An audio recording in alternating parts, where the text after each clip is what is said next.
Good morning, class 7 student.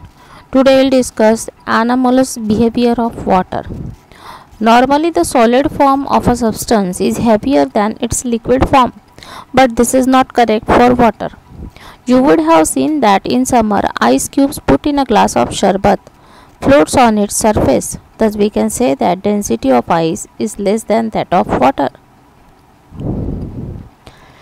जब हम बात करते हैं किसी सॉलिड फॉर्म ऑफ सब्सटेंस की, तो हम देखते हैं कि कोई भी सॉलिड सब्सटेंस जो है, जैसे कि आप एक लोहे का रॉड उठा लो और कोई भी लिक्विड फॉर्म ले लो उसका, तो उसी लोहे को आप गला के उसका लिक्विड लोगे तो वो क्या होगा, लिक्विड आपको कम हेवियर लगेगा as compare to the solid one. Means density of solid substances is greater than liquid. ये हम देखते आए हैं, बट हर बार ये चीज़ सही नहीं होती है. इसका बेस्ट एग्जाम्पल है जब हमारे घर में गर्मी के दिनों में हम शरबत बनाते हैं और उसके ऊपर आइस क्यूब डालते हैं जो कि सॉलिड फॉर्म में है वाटर, और शरबत लिक्विड फॉर्म में है, तब भी वो आइस क्यूब शरबत के ऊपर फ्लोट होते हैं, तैरते हैं. इसका मतलब क्या है कि उस आइस क्यूब की डेंसिटी उस पानी से कैसी है, कम है. What is density? Density is equal to mass upon volume. Density of a substance is its mass per unit volume. Density of water is maximum. ऐसा बोला जाता है कि वाटर की डेंसिटी जो है वो मैक्सिमम होती है 4 डिग्री सेल्सियस पे. जब पानी का तापमान 4 डिग्री सेल्सियस होता है तब उसकी डेंसिटी कैसे होती है, maximum. This is 1 kilogram per litre, whereas the density of ice is 0.9 gram per litre.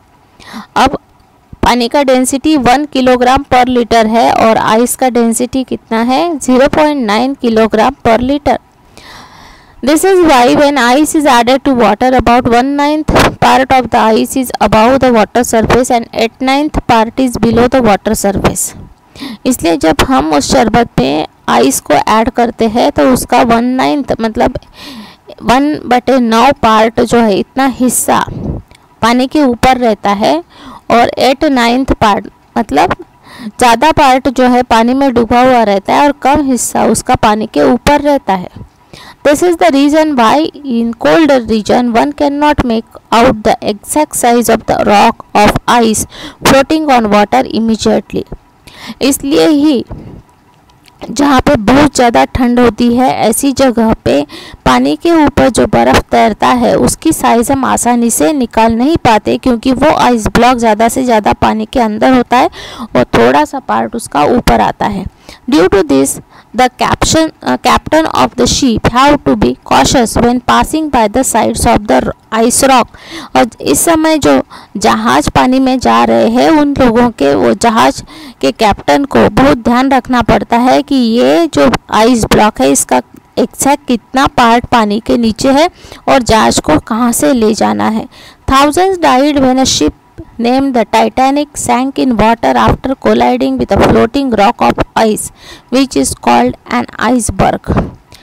आप सबने टाइटैनिक का नाम सुना होगा. ये एक बहुत बड़ा शिप था. तो ये शिप जब किसी बड़े से आइस रॉक से टकराया तब वो पूरी तरह से उलट गया और उसमें जितने भी लोग थे वो सारे क्या हो गए, मर गए. तो फ्लोटिंग आइस को या हम लोग क्या बोलते हैं, फ्लोटिंग रॉक ऑफ आइस, उसको हम बोलते हैं आइसबर्ग. ये आइसबर्ग बहुत बड़े बड़े होते हैं. Density of ice being less than that of water is a bone for water organism.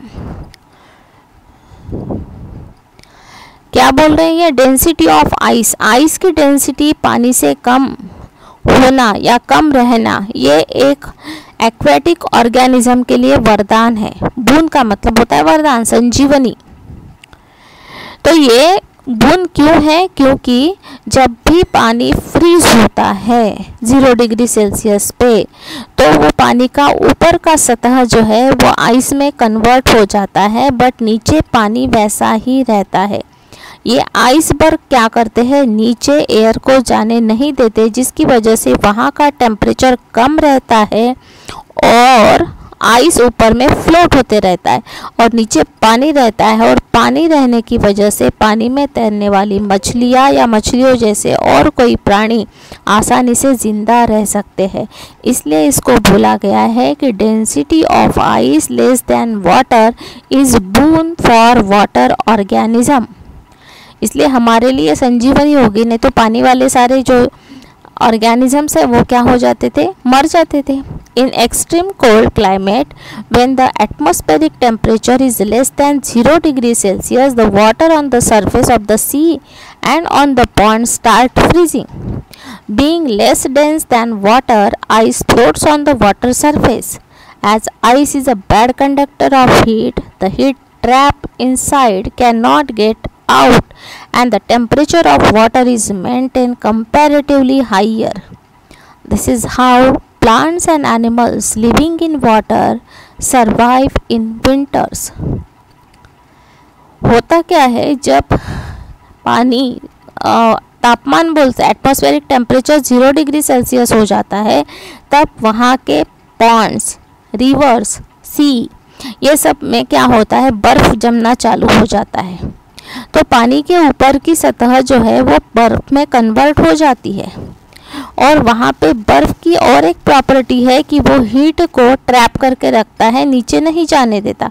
वैसे ही जितनी भी ठंड है वो क्या हो गई, ऊपर की सतह पे आई और उसका कन्वर्शन पानी का बर्फ़ में हो गया, आइस में हो गया। आइस फ्लोट ऑन वाटर, और वो ये जो आइसबर्ग बड़े बड़े बने हैं ये ऊपर की सतह में रहते हैं, जिसकी वजह से नीचे का जो पानी का टेम्परेचर है वो कम रहता है, और उसमें रहने वाले प्लांट और एनिमल फिर जीवित रह सकते हैं।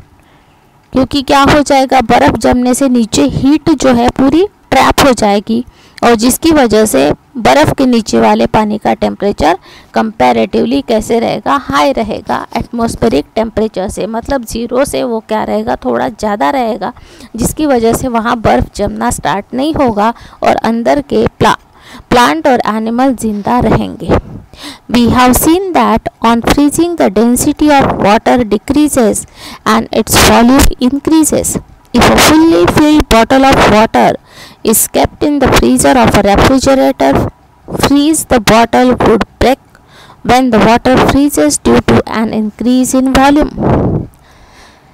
इन्होंने एक एग्जाम्पल दिया है, आप कोई भी एक बॉटल ले लो, उसमें पूरा पानी भर दो और उसको फ्रीज़र में डालो, क्या हो जाएगा, वो पानी का बर्फ़ बन जाएगा। जैसे ही उसका बर्फ़ बनेगा तो वो पानी, उसका वॉल्यूम बढ़ते जाएगा और वो बॉटल क्या हो जाएगी, टूट जाएगी, क्योंकि उसमें इतनी जगह ही नहीं बनेगी जिसमें वो कन्वर्ट हो सके बर्फ़ में। इसका मतलब हुआ कि जब हम पानी को फ्रीज़ करते हैं तो क्या हो जाता है, उसकी डेंसिटी, घनता जो है वो कम हो जाती है, बट उसका वॉल्यूम जो है, उसका शेप जो है, आकारमान जो है वो बढ़ता है। और ये वॉल्यूम बढ़ने की वजह से वो जो बॉटल आपने फ्रीज़र में रखी है वो क्या हो जाती है, ब्रेक हो जाती है, क्योंकि उस बर्फ़ के लिए उसमें जगह नहीं बन पाती। Now hard and soft water. Soap is used for washing and bathing usually. हम लोग सोप का यूज़, साबुन का यूज़ किस लिए करते हैं, वॉशिंग और बाथिंग पर्पस के लिए। When soap gives a lot of lather with water, then that water is called soft water. ऐसा सोप जो पानी में डालने के बाद ज़्यादा से ज़्यादा झाग तैयार कर रहा है, तो उस पानी को हम बोलेंगे soft water. Water from sources that does not give good leather is called hard water. और जिसमें साबुन का झाग कम होता है, ऐसे पानी को बोला जाता है hard water. Calcium and magnesium salt dissolved in hard water react with soap to form insoluble substance and hence soap cannot form adequate lather. अब ये झाग क्यों नहीं बनता है, क्योंकि हार्ड वाटर में रहते हैं कैल्शियम और मैग्नीशियम साल्ट, जो कि उस साबुन के साथ रिएक्ट करके क्या फॉर्म करते हैं, इनसॉल्युबल सब्सटेंस, और जिसकी वजह से झाग तैयार नहीं होता है। Hardness of water is of two type, पानी हार्ड है तो उसकी रीज़न या दो टाइप के हार्डनेस पानी के होते हैं, एक होता है टेम्पररी हार्डनेस और दूसरा होता है permanent hardness. Temporary hardness is due to presence of bicarbonate of magnesium and calcium. Temporary hardness जो है थोड़ी देर के लिए पानी हार्ड बनता है, वो क्यों होता है? Due to bicarbonates of calcium and magnesium, और यदि उस पानी को हम बॉईल करते हैं तो वो सॉफ्ट वाटर में कन्वर्ट हो जाता है। But permanent hardness is due to chlorides and sulphates of calcium and magnesium salt dissolve in water. और ये हार्डनेस, ये हार्ड वाटर का हार्डनेस हम बॉइलिंग से रिमूव नहीं कर सकते। इसमें क्या रहता है? Chlorides and sulphates of calcium and magnesium salt. यहाँ पे क्या रहता है? Bicarbonates of magnesium and calcium. यहाँ पे क्या आ रहा है? Chlorides and sulphates of calcium and magnesium. और ऐसे हार्ड वाटर का हार्डनेस हम उसको बॉईल करके भी रिमूव नहीं कर सकते। Now electrolysis of water. Electrolysis क्या होता है? To find the constituents of water. पानी में कितने घटक है, किससे पानी बना है, ये फाइंड आउट करने के लिए हम पानी का इलेक्ट्रोलिसिस करते हैं। A wide mouth plastic bottle, knife, rubber cork with 2 hole, a stand, sulfuric acid, water, 2 carbon rod, 2 test tube and cork, battery, 6 volt matchbox। इसमें करना क्या है? आपको एक प्लास्टिक बॉटल लेना है वाइड माउथ वाला और उसको काटना है बीच में से। फिर उसमें आप पानी भरोगे, उसमें 2 कार्बन रॉड आपने यूज़ किए जो कि इलेक्ट्रोड का काम करेंगे। इस कार्बन रॉड को हमने वायर के थ्रू बैटरी से अटैच किया है और फिर हमने इसमें 2 इन्वर्टेड टेस्ट ट्यूब डाली है उस कार्बन रॉड के ऊपर, और पानी में हम थोड़ा सा सल्फ्यूरिक एसिड ऐड कर देते हैं। जैसे ही हम बैटरी का बटन ऑन करेंगे तो क्या हो जाएगा? करंट इसमें से फ्लो होगा। करंट फ्लो होने की वजह से क्या हो जाएगा? That we have to find out. एक कार्बन रॉड में ऑक्सीजन गैस लिबरेट होगा और दूसरे इस पे हाइड्रोजन गैस लिबरेट होगा। Now see, fill the inverted bottle up to 2/3 with water and add a few drops of sulfuric acid. Now fix the 2 test tubes on the electrodes. Ensure that the test tubes are filled with water. Connect the 2 electrodes to a source electricity.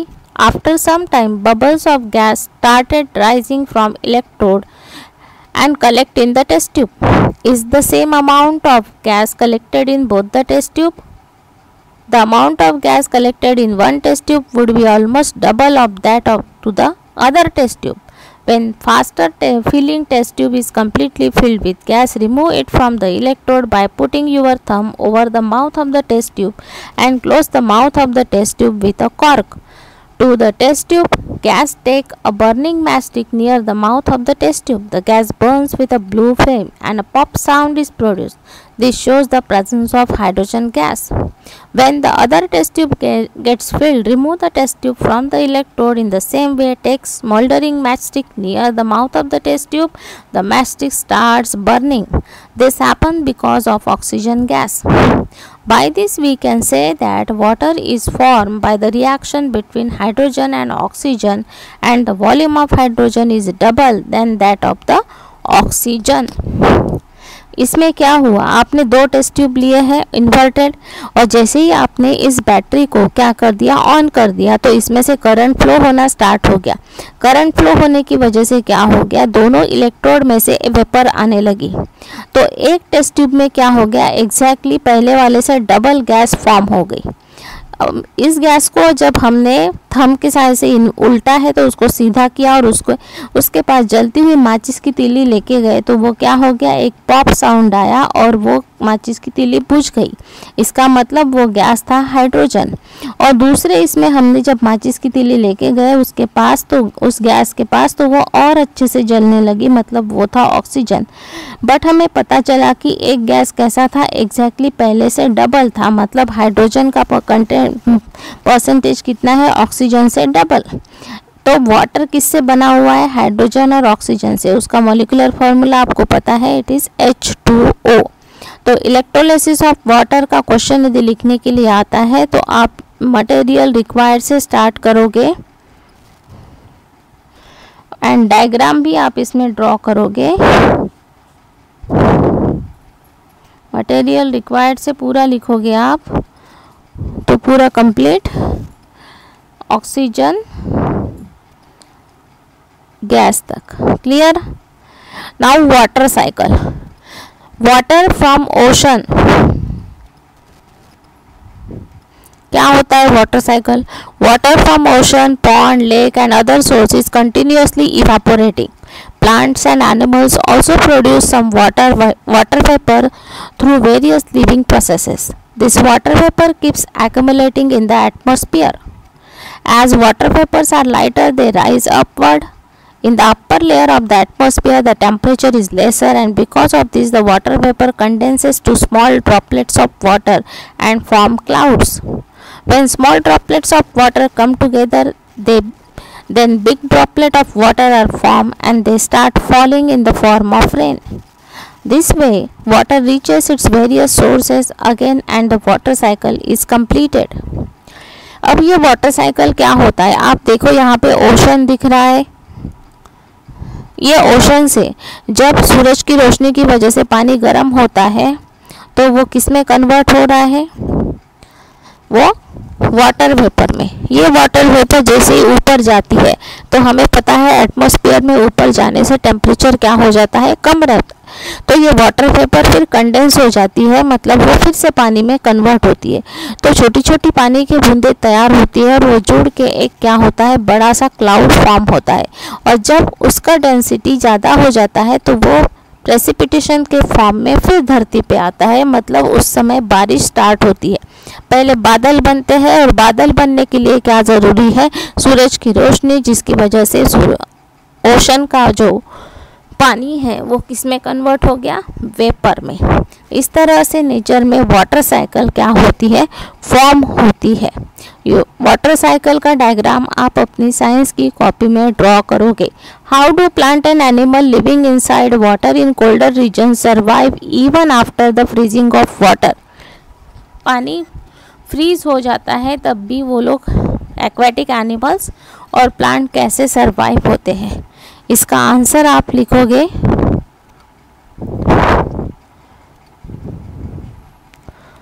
यहाँ से start करोगे आप लिखना answer इसका.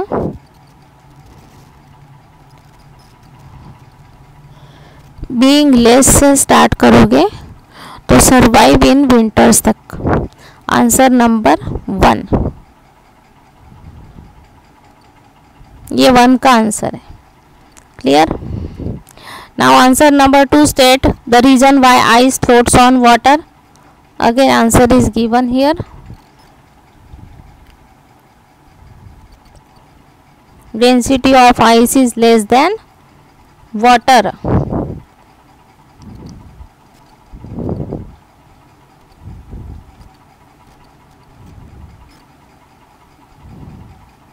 It is the answer. Answer number 2. Now answer number 3. How would you identify hard and soft water?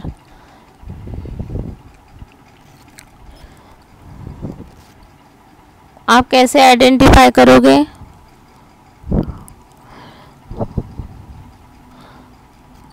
ये answer है answer number 3.